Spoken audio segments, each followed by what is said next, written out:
Good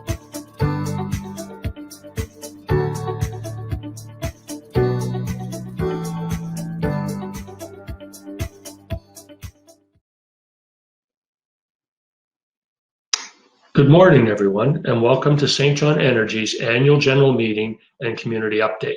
My name is Stephen McMacken, and I am the chairperson of the Board of Commissioners of St. John Energy. It is my pleasure to welcome you here today, and I thank you for taking the time to join us. As a business owner in this city for more than 3 decades, I have been a long-time customer of St. John Energy. When I first joined the board in 2013, I welcomed the opportunity to join a progressive, successful, and community-minded organization. Over these last many years, there's been a considerable amount of change in the electricity sector, both at St. John Energy and across North America. It's been a fascinating journey, and today our speakers will take you through some of that. To walk you quickly through what to expect this morning, in a few moments, I'll be introducing Francis Bradley, President and CEO of the Canadian Electricity Association. He'll be sharing an overview of some of the transformation taking place across the sector. Ray Robinson, President and CEO of St. John Energy, will then take us through the highlights from 2020 and some of the exciting work ahead on the horizon.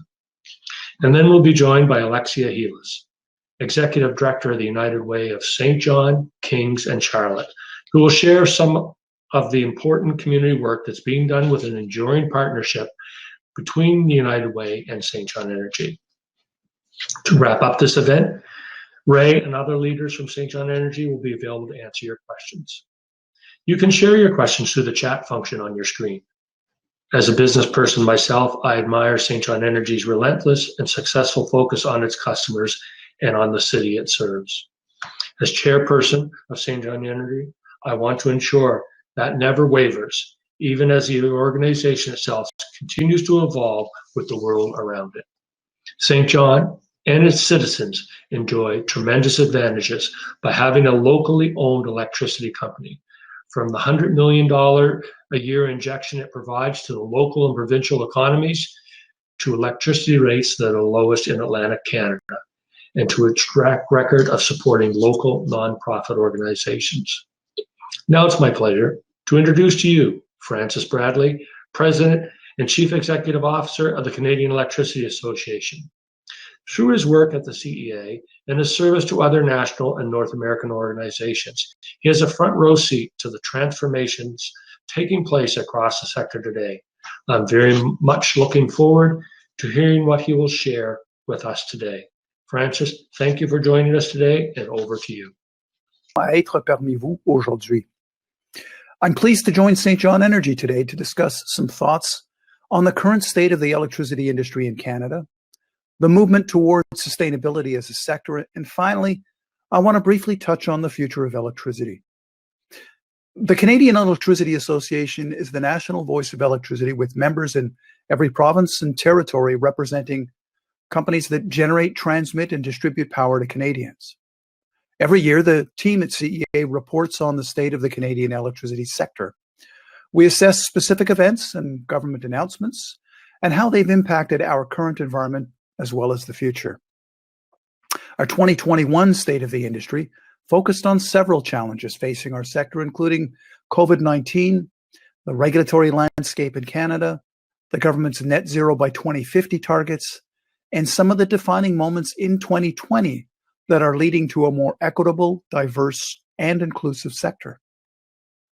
Because parts of the country are still in partial or full lockdown, I would be remiss to not open with a mention of the pandemic.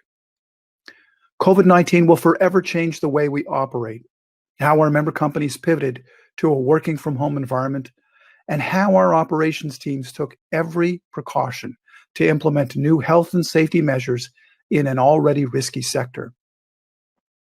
In addition to keeping the electricity workforce safe, our members offered support to customers across Canada who required a continuous supply of electricity for a new work-from-home setup, who sometimes could not afford to pay a bill because of lost employment, and who shifted to an e-billing world to avoid physical contact and email.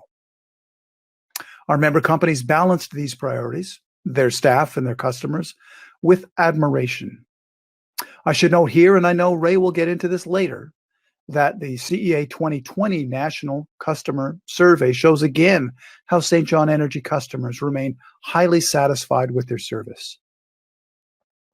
Another challenge facing our sector is the current regulatory environment. For much of the past century, our system has served its purpose well. However, with growing importance now attached to broader societal considerations such as reducing carbon emissions and modernizing the grid, there is a gap between how the sector is currently regulated and how it should be regulated. Regulatory constructs that exist can prevent the electricity sector from moving past pilot projects and into a permanent innovative environment. In this sector, things move fast, and we need to have the ability to keep up and to think ahead. This regulatory environment will continue to prove challenging as our sector continues to evolve. Also in 2021, our sector is focused on our net zero by 2050 government targets and the need to decarbonize. Current estimates note that Canada will need to generate upwards of 3 times the amount of electricity currently being generated in order to meet these targets. Our electricity sector has already done more to decarbonize Canada's economy than any other sector. Our grid is one of the cleanest in the world. We're already starting strong with over 80% of Canada's electricity being non-emitting. As the economy and population grows, the actual path to achieving net zero emissions by the year 2050 will depend on how and when new technologies emerge and become available. The Government of Canada has made it clear that while the economy reinvigorates post-COVID, there will be investment opportunities as the country addresses looming issues like climate change. In 2020, the people within the electricity sector focused on addressing social inequality, gender gaps, Indigenous reconciliation, and diversity in the workplace. While the industry has made progress on creating programs to attract, retain, and promote diverse employees, there is a long way to go. CEA members, including St. John Energy, committed to an equity, diversity, and inclusion statement that demonstrates consensus across the sector on critical issues that affect the workforce. It's become a social imperative for companies to prioritize equity, inclusivity, and diversity, and ensure all workers in the home office or in the field feel safe, supported, and empowered. By sharing best practices, establishing partnerships among organizations, and creating a digital community of practice, the sector will accelerate tackling systemic issues of race and gender while promoting diversity and inclusion in energy. This year's State of the Industry demonstrates our sector's willingness to pivot during a worldwide pandemic, to work with regulators to build resilient infrastructure, to work with government on ambitious targets, and to be introspective on issues of equity and diversity. Over time, as a result of our sector's work to make improvements, we've earned a social license to operate. The social license to operate refers to the level of acceptance or approval by local communities and stakeholders and is tied to an organization's corporate social responsibility. The importance of earning a social license is growing, and the future of our sector depends on it. As we explore the future of electricity and scenarios driven by policy and customer choice, ensuring electricity companies are focused on the quality of service, sustainability initiatives, adopting new technologies, and embracing renewables will continue to ensure continued permission by the public to operate.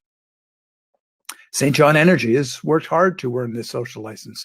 One example is by being the first company in Eastern Canada to receive the Sustainable Electricity Designation.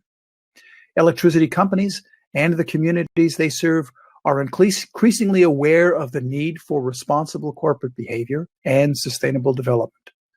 This designation is based primarily on the ISO 26000 guidance on social responsibility.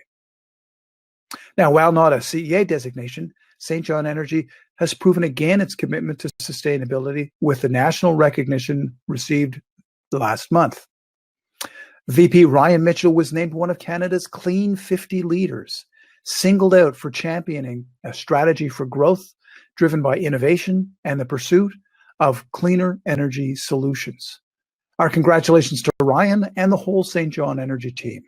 We were proud to include this achievement in our most recent communication to members as one of 2 senior executives in Canadian electricity to be awarded. Earning a social license includes building trust and showing innovative thinking. Each of our sustainable electricity designated companies have proven leadership in innovation, looking for ways to improve customer experience. St. John Energy has multiple Center of Excellence projects meant to improve customer experience. In November 2020, their Home Heat Saver program stood out among Center of Excellence recipients. By using thermal images of customers' rooftops, Home Heat Saver helps them identify the areas where their homes are losing the most heat. This technology and more proves that the customer is at the center of St. John Energy's leadership decision-making. I briefly reviewed our state of the industry and the challenges facing our sector. I've addressed the growing need for ESG and sustainability commitments from our members. Now I want to look to the future. Are Canadian electricity companies prepared for the changing Canadian customer? New technologies, including self-generation, are changing the way our members look at their business models. CEA has studied different scenarios for the future for our sector between now and 2040, and each scenario would greatly impact the way our companies operate. Whether our customers adopt new technologies that allow for microgeneration, which feeds back into the grid. Whether they move completely off grid, creating a perfect storm of stranded assets and unrecovered costs. Whether the green electricity system emerges and large-scale renewables and storage rapidly advance, leading to falling emissions. Or whether a national integrated network emerges that supports all communities and local objectives. The marketplace is shifting, and our sector needs to adapt to new and disruptive technologies, customer preferences, and more. St. John Energy is an example of a utility responding to and preparing for this change through their smart grid, renewable investment, and partnerships. This company is preparing for the future of electricity and carefully watching these trends and changes. Thank you for your time today, and I'd like to turn things over to St. John Energy's President and CEO, Ray Robinson. Ray?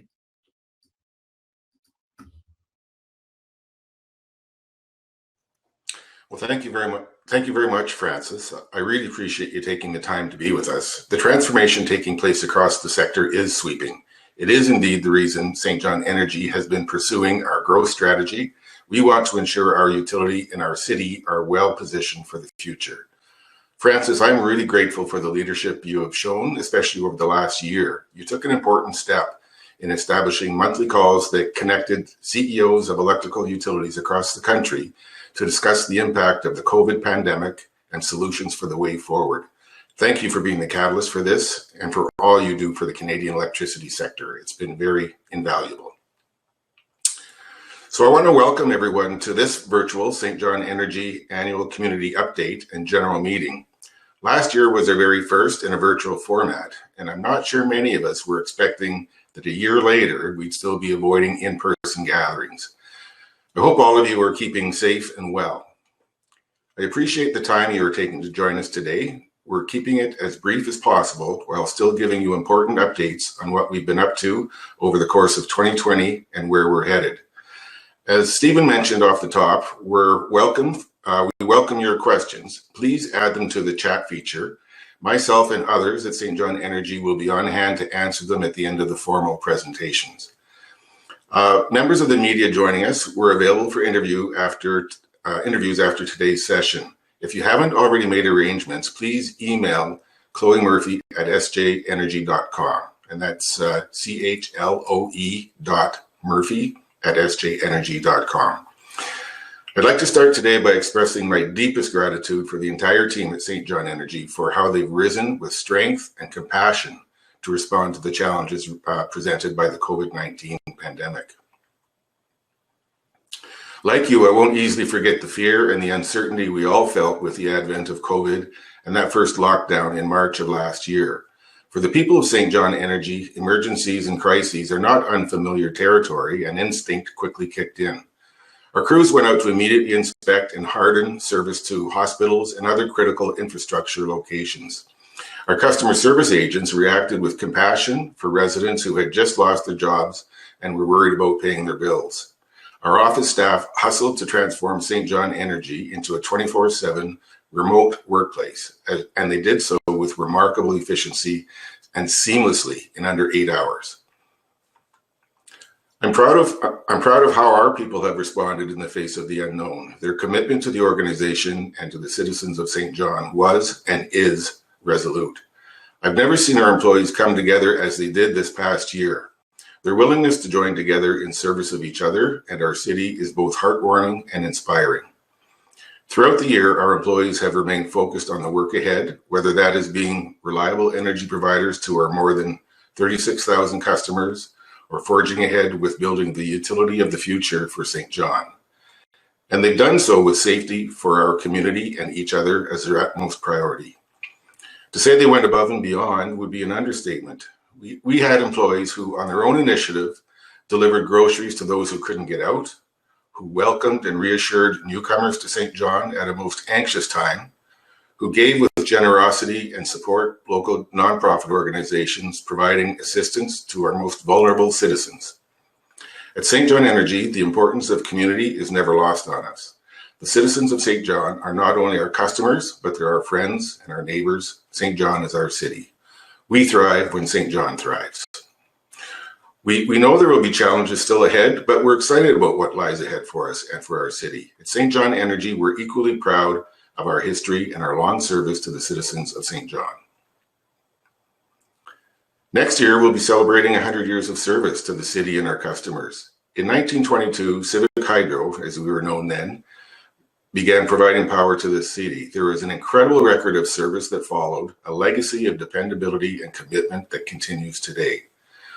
Much of our success, I believe, has come from because we are a locally owned company focused on the needs of our community. I believe our loyalty to our customers has fostered in return in the community a real sense of loyalty and special pride in St. John Energy as your energy company. We thank you for that. It drives us every day, fueling a deep sense of service. I'm going to spend some time today talking about the innovation at St. John Energy and some of the exciting projects that lie ahead. But as committed as we are to innovation and to ensuring a strong future for ourselves and for our city, we remain steadfast in our commitment to the service we have provided for nearly a century, the reliable distribution of electricity to our customers at steady prices. It is that business that has allowed us to be successful and to share that success not only with St. John, but with the province of New Brunswick.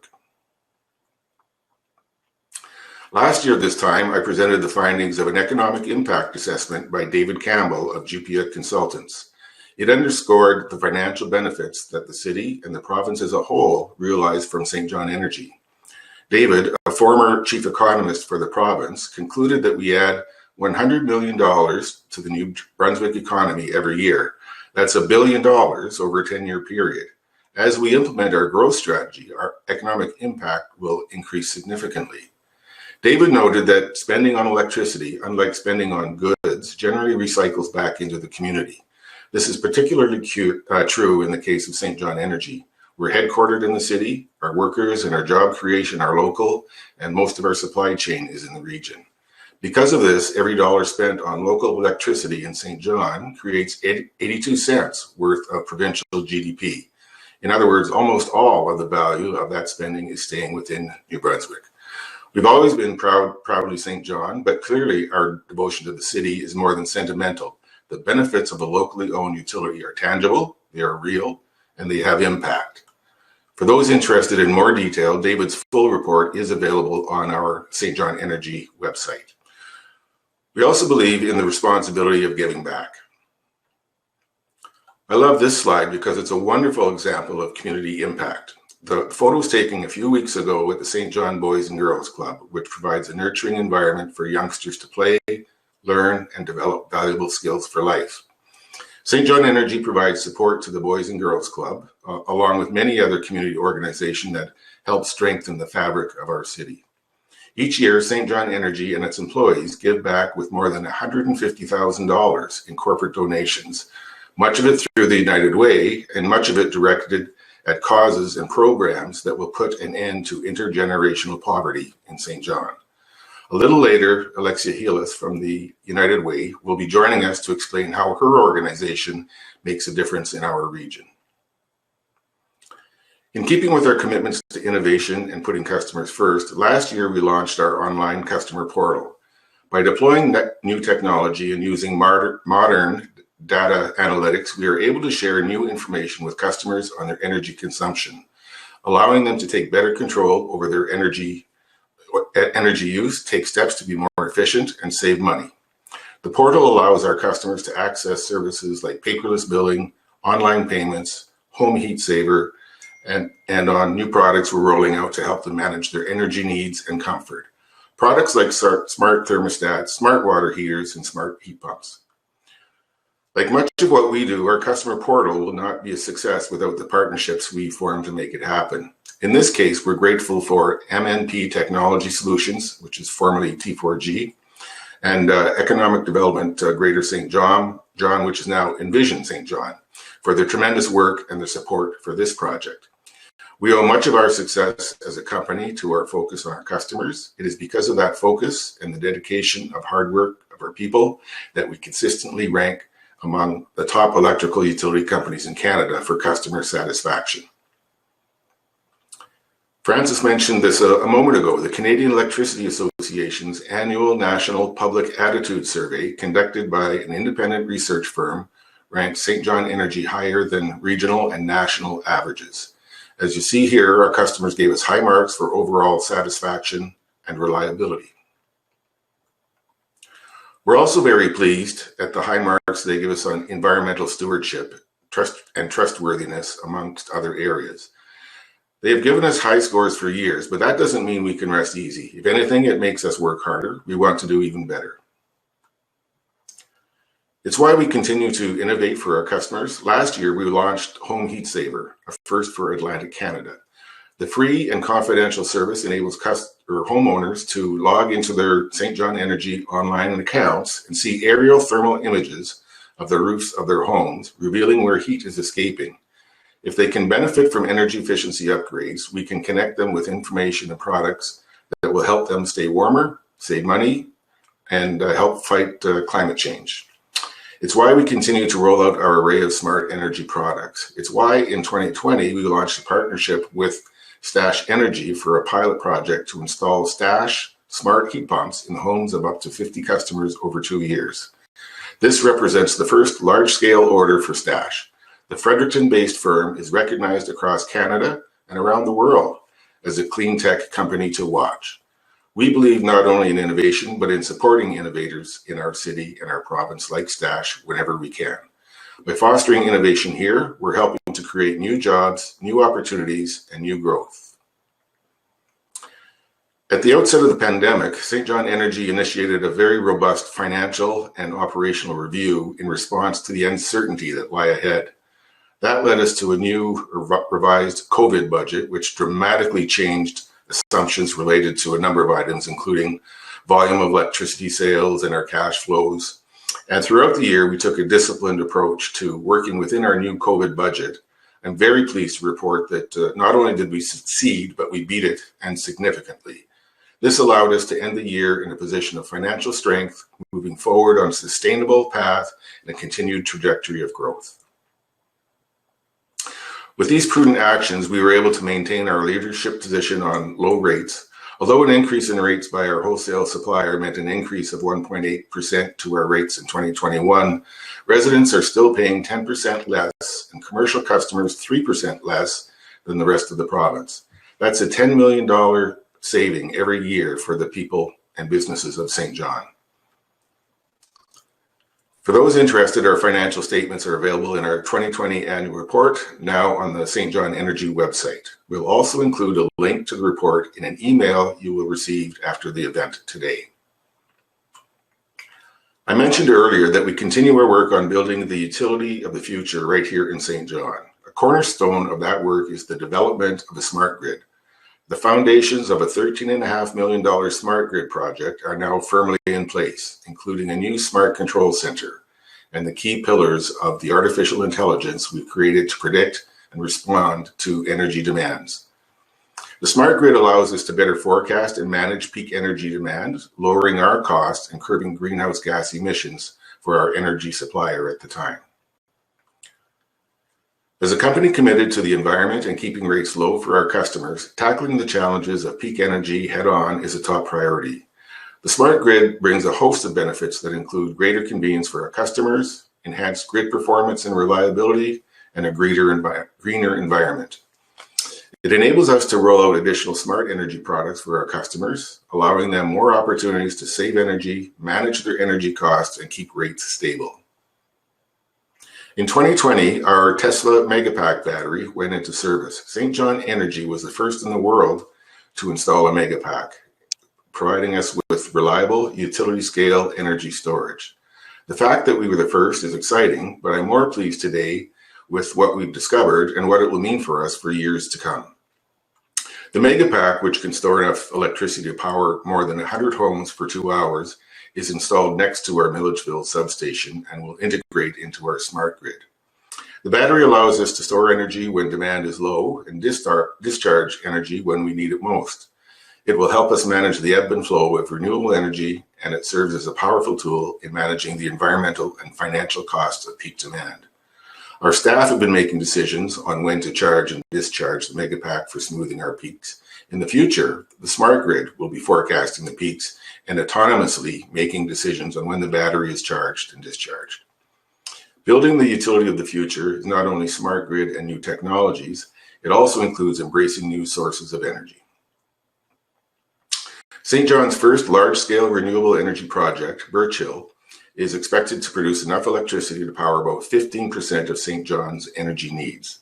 A $60 million build by our partner Natural Forces, it will help us diversify our electricity mix by providing local, renewable energy to customers. With 10 turbines, it is expected to produce more than 40 megawatts of electricity after it comes online by the end of 2022.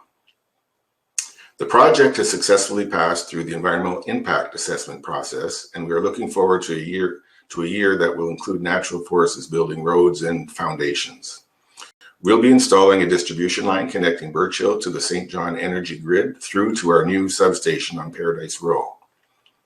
The wind being the cheapest form of new energy generation available today, Birch Hill will provide St. John Energy and our customers with clean energy while safeguarding stable power rates. We also continue our work in partnership with the University of New Brunswick to explore the feasibility of large-scale solar array to provide more renewable energy to our city. This could take the form of a solar garden where customers can rent their own solar panels in the garden and be credited on their power bills for the energy that their panels generate. Francis mentioned earlier that St. John Energy was the very first Eastern Canada to achieve the Sustainable Electricity Company designation, reflecting our record and our commitment to sustainable and environmentally responsible practices. We believe very much in the importance of the principles behind the designation as we go about our business and plan for the future. This is why I'm particularly pleased to report that our very own Ryan Mitchell, St. John Energy's Vice President and Chief Development Officer, was recently chosen as one of Canada's Clean 50 leaders. The award recognizes his leadership in driving innovation and cleaner energy solutions, including our smart grid, the Birch Hill project, and the Tesla battery. The Clean 50 Awards are announced annually by Delta Management Group to recognize those who have done the most to advance the cause of sustainability and clean capitalism in Canada. I'm proud of Ryan for his hard work and dedication. Ryan is the first to say that the award belongs to everyone at St. John Energy working tirelessly to build the utility of the future for St. John, and I would agree wholeheartedly. But I also know that Ryan's enthusiastic and tireless leadership has been absolutely critical. Thanks, Ryan. It's a tremendous recognition and well earned. Of course, we could not have succeeded in these efforts I've talked about today without the work of our many partners. Some of you are online with us today, and I extend my personal gratitude for all that you have done. One of our partners I must mention today because they've been so instrumental in our innovation efforts is the University of New Brunswick. UNB is also great for the bright young minds they foster. Pictured here is UNB grad John Nicole, a St. Johnner who joined us as an intern. He so impressed us, we just had to hire him full time, and today he works on our smart grid team. So we appreciate UNB not only for its research smarts and willingness to collaborate, but how they help us recruit. I also want to thank Andy McCowan and his fine team at Natural Forces for being such a terrific partner with us on the virtual wind project. They are an Atlantic Canadian company, and we are so fortunate to be working with them. I'd also like to extend my personal gratitude to our owner, the City of St. John. I appreciate all of the support extended to us from council to city management and staff. I am especially grateful to Stephen and all of the members of our Board of Commissioners for your guidance and for your service to our organization. I do also want to say how much I appreciate the extraordinary relationship we have with the International Brotherhood of Electrical Workers, Local 1524. The union represents our line crew and meter technicians, the people out working day and night and in any weather for our customers. Their commitment to working alongside us to ensure our success is unwavering. And that leads me straight to another wonderful partner, Alexia Helis and the United Way. The United Way provides indispensable service and aid to our region. By supporting nonprofit organizations that help the most vulnerable of our society, they are a fundamental player in making our society better. They make sure the right people, organization, and skills are at the table to solve the tough problems. It is my pleasure today to introduce Alexia Helis, Executive Director of the United Way, St. John, Kings, and Charlotte. Alexia was born and raised in Charlotte County, spent 20 years in Montreal, and was thrilled to move back home to New Brunswick in 2011. With more than 20 years experience in the nonprofit sector, Alexia is passionate about building strong communities and helping nonprofits be robust, enduring, and efficient. We're delighted Alexia could join us to speak about the United Way's role and how partnerships between the United Way and organizations like St. John Energy can benefit our region. Alexia?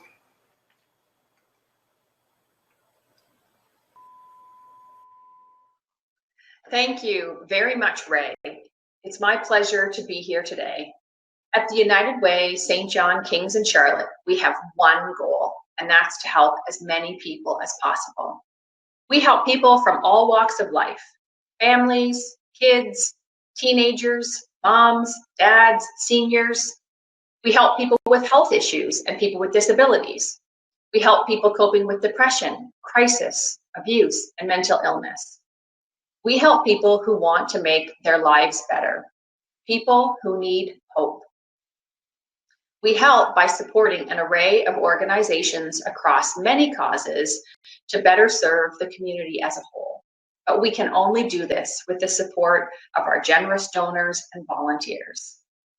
St. John Energy is a true leader in this regard. For many years, the company and its employees have been loyal supporters of the United Way. In the last 5 years alone, St. John Energy and its employees have given nearly $375,000 to the United Way. Critical donations to our mission to support programs that help our region's most vulnerable citizens. Because of St. John Energy, the Boys and Girls Club can help youngsters in our city become more resilient. Because of St. John Energy, more women in our city can move out of poverty thanks to proven programs offered by the Women's Empowerment Network. Because of St. John Energy, the Teen Resource Center can help youth finish high school and move on to higher education and employment. I could go on, as those of you who know me can attest, but these are just a few of the programs that St. John Energy supports by funding the United Way. St. John Energy was also the first company to sign up for our advisory service. They give the majority of their corporate donations through this program, where we create a customized giving plan to help them achieve their philanthropic goals.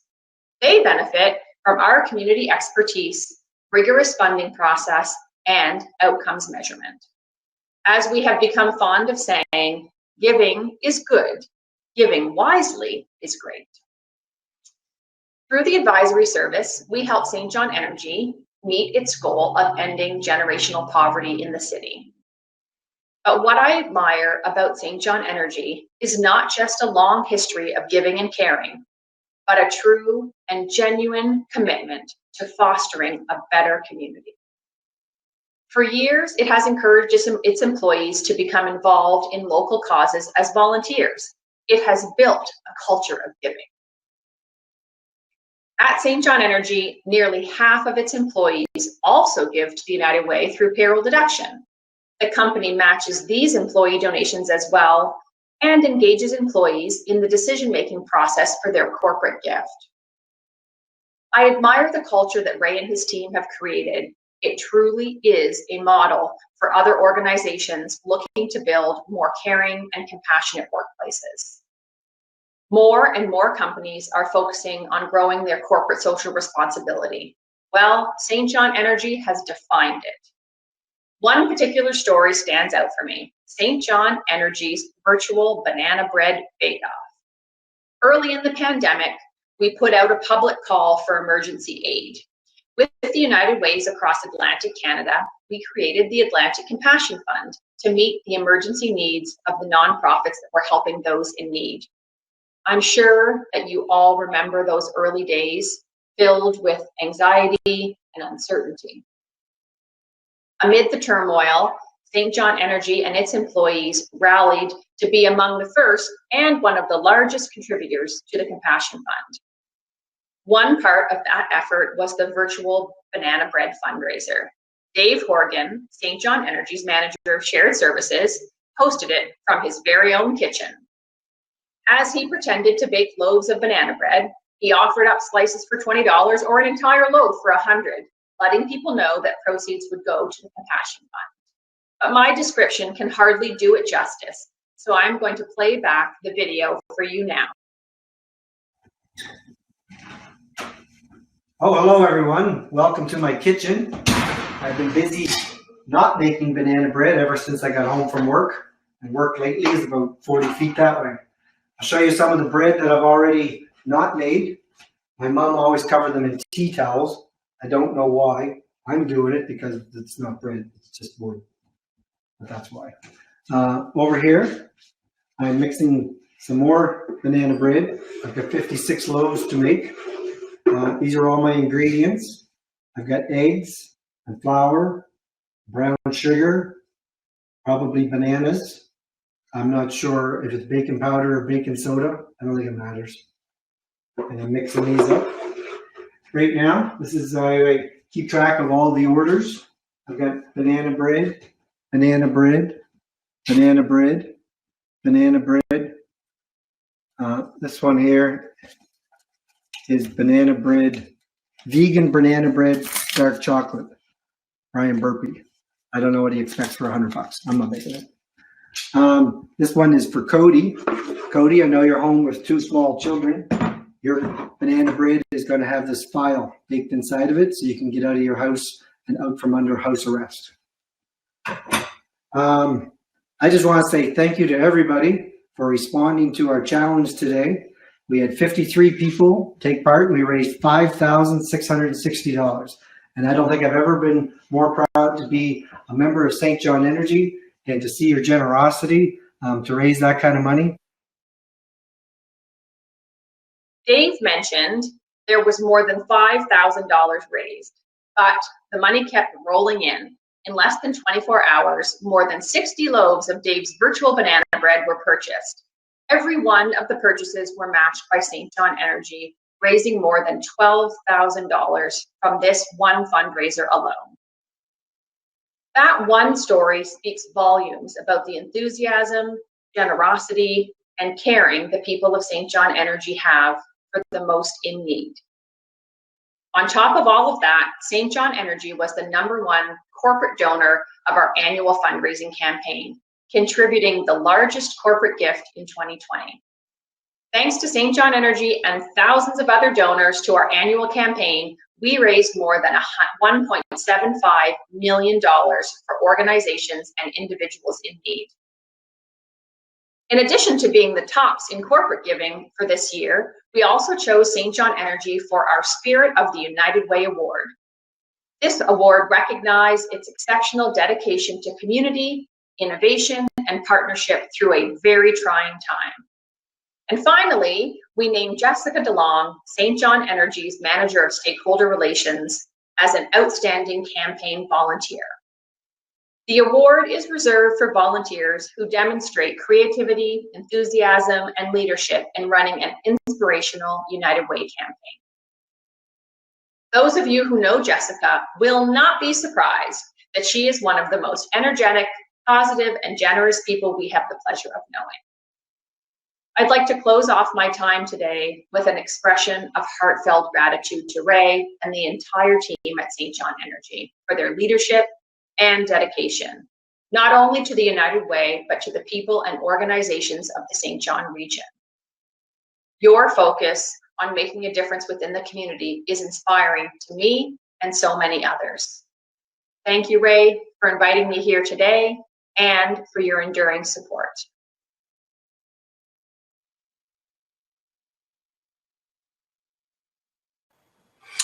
Well, thank you so much, Alexia, for being here today. And thank you very much for that kind recognition of St. John Energy in your awards. We're so pleased to be to champion the United Way, and what the United Way does for our city and for Kings and Charlotte counties. It's amazing. We truly value all that you do and appreciate the invaluable partnership between our organization. It truly is making a difference. In just a moment, we'll start answering any of the questions that have been coming in. There is still time to add yours. Just type them in the chat area on your screen. And any that we don't manage to get to today, we will reply directly to you at the email address you shared with us. Before we close off the formal presentations, I'd like to offer my thanks again to Stephen, Francis, and Alexia for being with us here today, and all of those who work behind the scenes to bring this event to you. And to everyone who joined us today, I appreciate all of your interest in St. John Energy and your support of our work. As a follow-up to the events today, our audience will receive an email with a copy of our annual report for 2020, as well as a link to a short survey. If you could take a few minutes and complete the survey, I'd greatly appreciate it. Your feedback helps us immensely. And now on to your questions. Joining me today in answering your questions are Ryan Mitchell, our Vice President and Chief Development Officer, Jessica DeLong, our Manager of Stakeholder Relations, Dave Horgan, our Manager of Shared Services, Tom Brown, Manager of Finance, and Jeff Garrett, Manager of Compliance, Regulatory, and Commercial Affairs. The first question that's come in, I'll just read it here. What energy efficiency programs does St. John Energy offer to low-income households? Well, St. John Energy works with low-income households and all its customers to provide energy efficiency advice and help managing their usage. We have an energy advisor on staff who works with customers to analyze energy loss and help reduce their consumption. And when appropriate, identify provincial programs that could assist our customers in upgrades and renovations. Our customers in need of energy efficiency upgrades and who are eligible to participate in the low-income energy savings program can contact the NB Power Customer Care Center, who will connect them with the Save Energy program team. Okay, the next question. What involvement does St. John Energy plan to have with small modular nuclear reactors proposed for Point Lepreau, and why? Well, at this time, we have no plans to invest in SMRs or small modular reactors. Like many utilities, we're watching this industry progress and what it could mean for the future of power generation. We are focused on other projects, including renewable energy, like Birch Hill Wind. Later, we may consider other new projects. You know, from my point of view, in our industry, there's no singular silver bullet. So our collective low carbon future has to be multifaceted. So it will include wind, storage, solar, and hydrogen. Some of those, attention should be given to all of those solutions as they're technical functional and economic feasibility evolves. And so all of those areas or fronts need attention. And so I'm just pleased that not just in New Brunswick, but in other provinces like Ontario, Saskatchewan, Alberta, they've taken their cause on a nuclear future, and that will be part of our collective future down the road. Okay. I'm just gonna give me a second here so I can have a little bit better view of the screen. Okay, so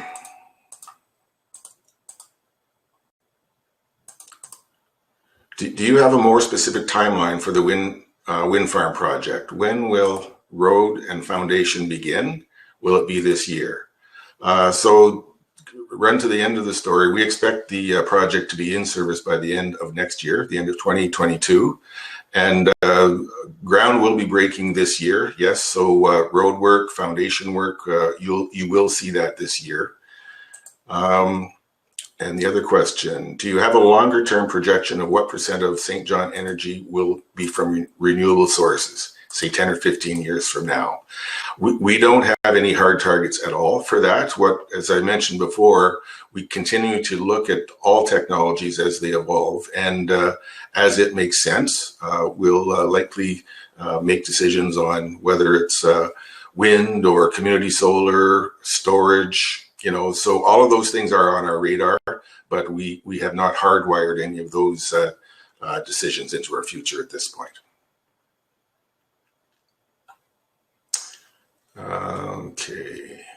What is the timeline of the solar array project with UMB? How long will the test take? Well, we've already had some demonstration panels up in the air, so we can get a better understanding of the solar energy available in St. John and the efficiencies expected out of the panels. So what will still be required in order to have a business case for both customers and the utility would be funding from third parties. The standalone investment in solar today, it just does not quite get there so far as a business case. So if we can source third-party funding, grant funding from, say, NRCan or some other federal agency, that's likely going to be pushing it over to have a positive business case. So that is still a work in progress, but we hope it will be, in the relatively near future. Okay, another question. What were the 2020 profits like compared to 2019? Well, they were lower. Our budget was to have lower profits in 2020 than 2019, and what was driving that was one of our consumer products that we offer is our water heater rentals, and so a lot of those units in the field are coming to the end of their useful life. So we still do have a very aggressive schedule for replacing a number of those water heater units. So we had dialed in a lower net income in 2020 than 2019. As I mentioned before, we once the pandemic hit, we really didn't know what to expect. So we recast a lot of our forecast, and so in the early months, we really ratcheted down our operations and our capital plan to emergency only until we saw the effects of COVID. And once we realized that the effects weren't going to be quite as dramatic as we had anticipated, we then opened up our operations to a more normal operation again. So as a result of that, we did beat our recast COVID budget by nearly $1 million, but we were off the original plan by roughly $800,000. So all in all, it was considering the challenges in front of us, it was a really positive year. And as I said earlier, we're positioned for a good this year and a good future. So. Another question. Once Birch Hill Wind is online, will access to wind energy lower power rates?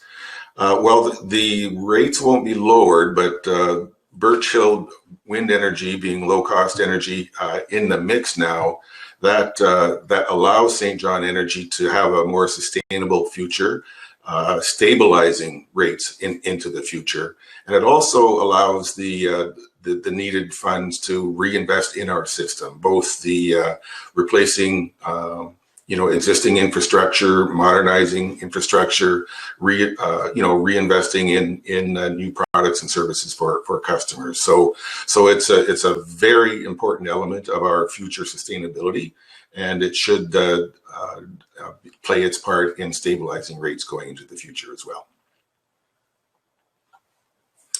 Another question: when will you begin offering other smart energy products and services?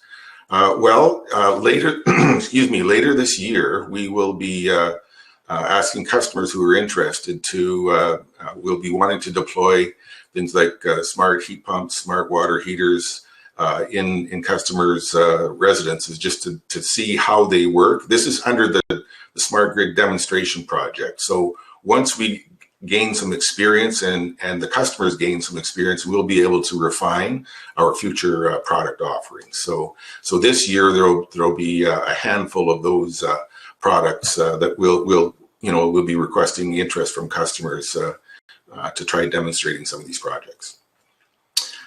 Another question: do you see peak and off-peak pricing as an option for St. John consumers? That's a good question, and it's more a question across the province. That's been one of the big questions in front of the Energy and Utilities Boards as far as rate design with the NB Power and ultimately with St. John Energy as well. It could be one of the future scenarios, pricing that would drive behavior as well. But I'm not. I guess I'm not in a position to say that it will or will not, or within what time frame. That's part of under a regulatory purview. Another question: why do St. John Energy customers pay less for power? Will that ever change? Well, St. John Energy, as a wholesale customer of NB Power, we do get rates at wholesale rates, and then as a distribution company, we distribute it and provide services to our retail customers. So that's why we do pay. We receive at wholesale rates, and then and I would say too, one of the reasons we are an urban area, so the customer density is much greater than a provincial utility. So I think the efficiency of operating an urban utility is that much more, and so rates are lower, and we really do work very hard to deliver as efficiently as possible. And so one of our objectives is to continue to offer low rates to consumers and customers in St. John. So we work hard to keeping that rate differential in place.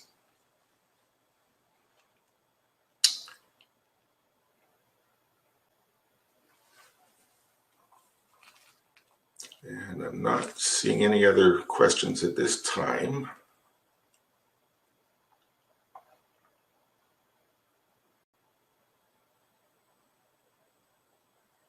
Okay, it looks like the funnel is emptied. So I guess we've come to the end of our time today. But if you do have any other follow-up questions for us, or would like any other information, we're certainly here for you. Visit us on our website, engage with us on social media, or call us at 658-5252. Thank you for your time and attention today. Be safe, be well, and be kind. Thank you.